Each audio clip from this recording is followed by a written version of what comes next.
Hello வணக்கம், இது உங்கள் சிவி ஜோட். ஸோ எல்லாரும் எப்படி இருக்கீங்க? இப்போ பார்த்தீங்கன்னா ஒரு சம்பவத்தை பற்றி பேச போகிறோம்.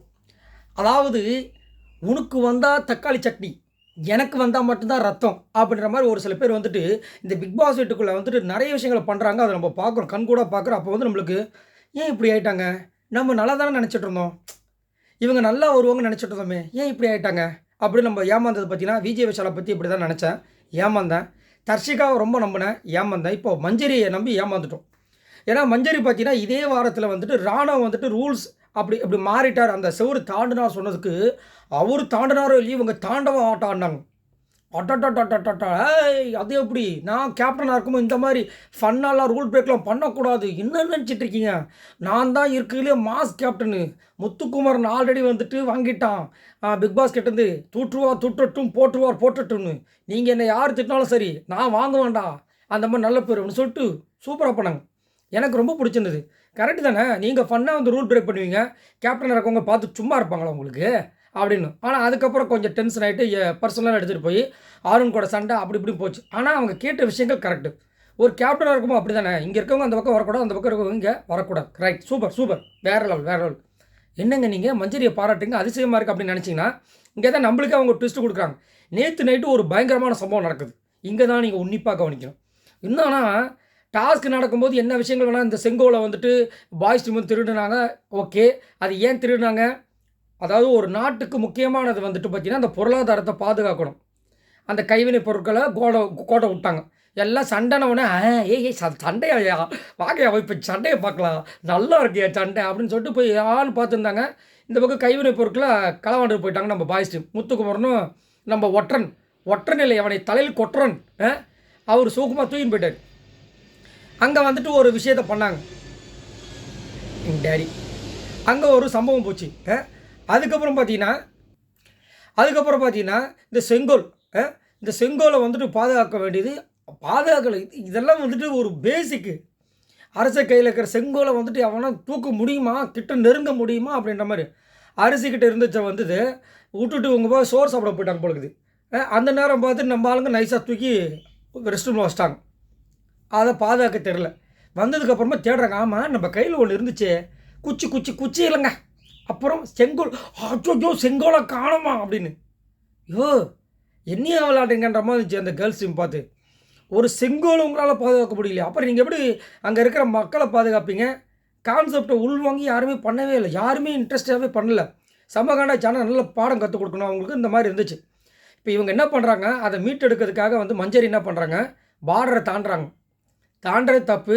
அதுவும் ஒரு கேப்டனாக வந்து அதை தாண்டிட்டு என்ன சொல்கிறேன், நான் ஒரு கேப்டன், எனக்கு எங்கே வேணாலும் போகிற உரிமை இருக்கான். எப்போ வந்துட்டு படைத்தளபதிக்கு கேப்டன் பொறுப்பு கொடுத்தாங்கன்னு சத்தியமாக எனக்கு புரியல. படைத்தளபதியாக கேப்டனாக டாஸ்க் ஆரம்பித்ததுலேருந்து நீங்கள் கேப்டனே கிடையாது. அங்கே வந்து படைத்தளபதி டாஸ்க் முடிஞ்சதுக்கப்புறம் நீங்கள் கேப்டன். 2 வேலையுமே நேற்று சொதப்பல் இந்த அம்மா. என் கம்மல் அங்கே விழுந்துருச்சான். கம்மல் விழுந்துருச்சா சரி, அதுக்கு அது வந்துட்டு அதாவது கம்மல் விழுந்துருச்சான், கம்மலுக்கு கால் முளைச்சி ஒரு 10 கிலோமீட்டர் தாண்டி போய் விழுந்துருக்குது. அதை எடுக்கிறதுக்கே இவங்க பிரயாணம் பண்ணியிருக்காங்க பஸ்ஸு பிடிச்சி.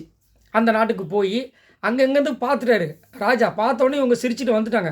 அதுக்கு என்ன பில்டப்பு, நான் ஒரு கேப்டன், நான் போகிறதுக்கு எனக்கு வந்துட்டு அங்கே இது இல்லையாமா. இப்போ நைட்டு என்ன நடக்குது, டாஸ்கில் ஓவர்ன்ட்டார் பிக் பாஸ். எல்லோரும் தூங்க போயிட்டாங்க, எல்லாம் ஜாலியாக விளையாட ஆரம்பிச்சிட்டாங்க. இங்கே முக்கியமான விஷயம் நடக்குது. நம்ம சாட்சனா என்ன பண்ணுறாங்க, இங்கேருந்து பாய்ஸ் டீமுக்குள்ளே போயிட்டு பாய்ஸ் டீமோட திங்ஸ், அந்த செங்கோல், அதுக்கப்புறம் ஒரு வால் இருக்குது, அதையும் எடுத்துகிட்டு வந்து இங்கே வந்து ஒழிச்சு வைக்கிறாங்க. டக்குன்னு பார்த்தா ராணா வராரு, பார்த்துட்டாரு. நான் நினச்சிட்டேன், அடேங்கப்பா இன்னி பிக் பாஸ் வீடு அப்படி பற்றிக்கிட்டு திருப்பி போதுரா, டேய் இதுக்கப்புறம் தான் வேற மாதிரி கட்டன்றா அப்படின்னு நினச்சா வந்தார். உள்ளே போனார், டபான்னு எகிர் குச்சார். இப்போ இந்த சாச்சனா அவங்க பண்ண விஷயங்கள் எல்லாமே மஞ்சருக்கு தெரியும். இதை நீங்கள் நோட் பண்ணணும். கேப்டன் மஞ்சருக்கு தெரியும், இதை நீங்கள் நல்லா நோட் பண்ணிக்கணும் மக்களே. போகிறார் அந்த பக்கம், அங்கே போயிட்டு சண்டை போட்டு என்ன பண்ணுறாரு, இவருக்கு ஹைட்டுக்கு எல்லாம் குட்டி குட்டியாக இருக்காங்க. அங்கே இருக்கிற மொத்தம் தூக்கிட்டார். செம்மையாக இருந்துச்சு. அதை வந்து அங்கேருந்து அன்ஷிதா பார்க்குறாங்க, நம்ம கேப்டனும் பார்த்துட்ருக்காங்க. அன்ஷிதா போயிட்டு அங்கே போய் சொல்கிறாங்க. அப்போ செம்ம பெரிய சண்டை. இப்போ அங்கே போய் எல்லோரும் இங்கே உள்ளே வரப்போகிறாங்க, வந்து சண்டை நடக்க போகுது அப்படின்னா அவங்கள அப்படியே விடுங்க, அப்புறம் போனால் நம்ம பெரிய சண்டையாகிடும், நம்ம இங்கே உட்காந்து சாப்பிடுவோம், சோறு சாப்பிடுவோம் வாங்க அப்படின்றாங்க. ஆடா பாவிகளா, ஏயா எவ்வளோ பெரிய டாஸ்க் நடந்துகிட்ருக்கு. இந்த அசீம் அந்த சீசன் தான் எனக்கு ஞாபகத்துக்கு வருது. ஒரு வாட்டி அசீம் வந்து அப்படியே மயக்கம் போட்டு வந்துருப்பார் ப்ரெஷர் தாங்காமல். அது இன்னுமே வந்து நிறைய பேர் நடிப்புன்றாங்க. அவர் அப்படியே தூக்கிட்டு போயிட்டு என்ன பண்ணியிருப்பாங்கன்னா, உள்ளே படுக்க வச்சிருப்பாங்க. அவர் அந்த டைமில் நைட் என்ன பண்ணிருப்பாரு, அந்த பூவெல்லாம் வந்துட்டு எடுத்துட்டு போய் ஒரு இடத்துல போய் ஒளிச்சு வச்சுருவாரு. காலையில பார்த்தா எல்லாருக்கும் கதி கலங்கும். அது எவ்வளோ பெரிய இஷ்யூவா போச்சு தெரியுங்களா? ஏன் இதெல்லாம் சீசன்லாம் பார்த்துட்டு வாங்கய்யா. ஏன் வந்துட்டு உங்க உயிரை வாங்குறீங்க அப்படின்ற மாதிரி இருந்துச்சு. போயிட்டு அது அந்த பக்கம் புஷ்ஷுன்னு போச்சு. சரி இவங்க தான் இங்கே ராணுவம் ஏதோ பயங்கரமான சம்பவம் பண்ண போறாருன்னு சொல்லிட்டு நானும் எதிர்பார்த்துட்டு இருக்கேன். மஞ்சரியும் வந்துட்டு ராணுவம் இந்த பக்கம் வந்துட்டாரு. அந்த பக்கம் வந்துட்டு சாச்சரா போனதை பார்த்துட்டாங்க. இன்னைக்கு பயங்கர சண்டை வரப்போகுதுன்னு வெயிட் பண்ணிட்டு இருக்கோம். அப்புறம் பார்த்தா அங்கே வந்துட்டு சிச்சிட்டு இருக்காங்க. என்ன சிச்சிட்டு இருக்காங்கன்னா, சிரிச்சு மழுப்பி ராணுவ கிட்ட வாங்குறதுக்கு ட்ரை பண்ணுறாங்க. நானும் விடமாட்டேன்னு சொல்லிட்டு அந்த பக்கம் போயிட்டார். இப்போ என்ன பண்ணுறாங்க, சரி உங்களோட செங்கோலும் கத்தியும் நான் கொடுத்துறோம், எங்களோட இதெல்லாம் கொடுங்கன்னு கேட்குறாங்க. இப்போது ராணுவம் என்ன பண்ணியிருக்கணும், அதெல்லாம் முடியாது, நீ வச்சுக்கோ.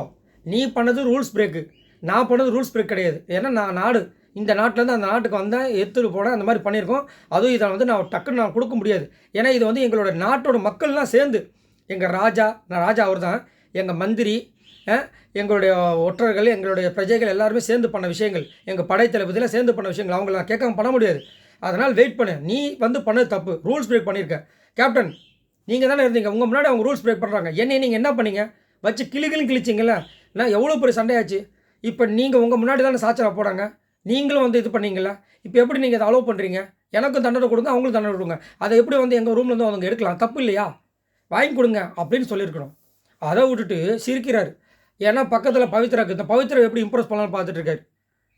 டப்புன்னு என்ன பண்ணார், இல்லைங்க இதை கொடுங்க, நாங்கள் அதை கொடுத்துருன்னு சொன்னோன்னே யாரையும் கேட்காம அப்போ தான் ரயான் உள்ளே வந்துட்டு இருக்காரு.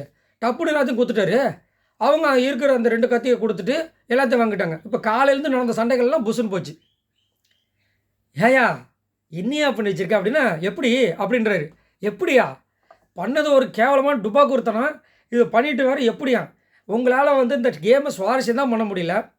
ஆனால் வந்து உண்மையை சொல்ல போனோன்னா, ராணுவ ஸ்டார்டிங் நல்லா தான் இருந்துச்சு, நல்லா சூப்பராக பாகுபலி ஆகிய நான்ற மாதிரிலாம் பண்ணார். அதுக்கப்புறம் சுத்தம் மஞ்சரி போட்டு பொழக்கிறாங்க ஒரு இடத்துல. ராஜா ராணுவ கேஸ் இருக்கார், பேச ஆரம்பிச்சிட்டா பாருங்க. ராஜா நீங்கள் பேசுங்க ராஜா, நீங்கள் பேசுறதை என் காலால் கேட்கணும் ராஜான்றாங்க, கலாய்க்கிறாங்க. அவர் தட்டுன்றாரு. நான் ஒரே வார்த்தை, நான் இப்போ அந்த இடத்துல ராஜா வந்தேன், ஏங்க நீங்கள் எங்கள் நாடே கிடையாது, நான் பேசுறதை ஆவலாக கேட்கணும், காதை கொடுத்து கேட்குறீங்களே, இதுலேருந்தே தெரியுது உங்களுடைய படத்தளபதி எவ்வளோ போஷின்னு. போங்கம்மா, போய் உங்களுடைய ராணிக்கு போய் ராணி பேசுறதை போய் காது கொடுத்து முதல்ல கேளுங்க, அவங்க நிறைய விஷயங்கள் சொல்லிட்டு இருக்காங்க, கோட்டை விட்டுட்டீங்க, அது மாதிரி ஏதாவது கலாய்க்கலாம். அதை விட்டுட்டு இவர் பிக்ன்றாரு. நீங்கள் பண்ணது தவறு, அப்புறம் நாங்கள் உங்களை சேர்த்ததே தவறு. ஐயோ ராமா அப்படின்ற மாதிரி இருந்துச்சு. அதை கொடுத்தோடனே ராயன் வந்து கேட்குற, ஏய் காலையிலேருந்து நான் எவ்வளோ சண்டை போட்டேன், என்னடா நீ டபக்குன்னு பொசுக்குன்னு கொடுத்துட்டேன், அவ்வளோதான் வந்து உட்காந்துட்டு அவர் கை போட்டு இப்படி உட்காந்துட்டார். இவரும் வந்துட்டு அதை கொடுத்துட்டு இந்த செங்கோலையும் அந்த வாழையும் வாங்கிட்டு போயிட்டார். மூஞ்சி போச்சா, கதை முடிஞ்சிச்சு, கிளம்புங்க. என்னையா பண்ணுறீங்க இதெல்லாம் பார்க்கும்போது. ஆனால் எவ்வளோ கடுப்பு, நம்ம இப்போ நார்மலாக பார்க்குறோம், நம்மளுக்கு எவ்வளோ இதுவாக இருக்குது, காண்டாக இருக்குது. இப்போ அவங்க அவ்வளோ கோடி ரூபாய் இன்வெஸ்ட் பண்ணி ஒரு செட்டை ரெடி பண்ணி, இந்த செட்டு ரெடி பண்ணாங்களே அவங்களும் எவ்வளோ காண்டாக இருக்கும். ஏன்னா உங்களுக்கான அந்த செட்டை நான் ரெடி பண்ணி கொடுத்தேன், நான் எவ்வளோ கஷ்டப்பட்டு ரெடி பண்ண தெரியுமா. ஏன்னா காலையிலேருந்து 3 ப்ரொமோ பார்த்தீங்கன்னா செட்டு ரெடி பண்ணுறதுக்காக உள்ளே நடந்த சண்டைகள் மட்டும்தான் காமிச்சாங்க. அப்போது அந்த சண்டைகள் நடக்கலன்னா அன்றைக்கி நாளே மொக்க. அப்போது அது எவ்வளோ கெத்தாக எதிர்பார்த்துருப்பாங்க, செம மொக்க. அதுலேயும் ராணுவம், இதில் வேறு ஒரு சில பேர் கீழே போகிறாங்க, ராணுவம் தான் ரன்னரா, ரன்னர் கொடுத்துட்டு போங்க அப்படியே. ஏன் நீங்கள் உங்களோட கருத்துக்களை சொல்லுங்கள். மஞ்சரி வந்து உண்மையிலே கேப்டன், நான் வந்து அதிரடியான கேப்டன், ரூல்ஸை மதிக்கிற கேப்டன் அப்படின்னா ராணுவம் நீங்கள் வந்து ஃபஸ்ட்டு நேற்று பொழந்தீங்களே, அப்போ இந்த வாட்டி ராணுவம் பொழந்திருக்கணும், சாச்சனாவே பொழந்திருக்கணும். ஆனால் ராணுவம் பண்ணது தப்பே கிடையாது, ஏன்னா சாச்சனா வந்ததுனால தான் ராணுவம் உள்ளே வந்தார். அப்போ சாச்சனாவை பொழந்த கட்டியிருக்கணும். அதே மாதிரி நீ அங்கே போய் எடுத்து வந்தது தப்பு, அந்த பொருளை கொடுன்னு சொல்லியிருக்கணும். இது இவங்களுக்கு வந்தால், அதான் நான் சொல்கிறேன், இவங்களுக்கு ஏற்ற மாதிரி அந்த ரூல்ஸை மாற்றிக்கிறாங்க. அந்த கேர்ள்ஸ் டீமுக்காக வந்துட்டு கேப்டனாக வாழ்கிறாங்க. இந்த பாய்ஸ் டீமை சுத்தமாக கண்டுக்கிறதே கிடையாது. ஆனால் இவங்க வந்துட்டு என்ன பண்ணாங்க, போன வாட்டி பாய்ஸ் டீமில் வந்துட்டு இருக்கிற நம்ம அருண் பிரசாத் வந்து சரியில்லைன்னு சொல்லிட்டு அவரோட ரிப்பரை கொடுக்குறாங்க, கொடுமை. சரி உங்களோட கருத்துக்களை சொல்லுங்கள். பாய் நண்பர்களை மறக்காமல் இந்த சேனலை சப்ஸ்கிரைப் பண்ணுங்கள், லைக் பண்ணுங்கள். பாய்.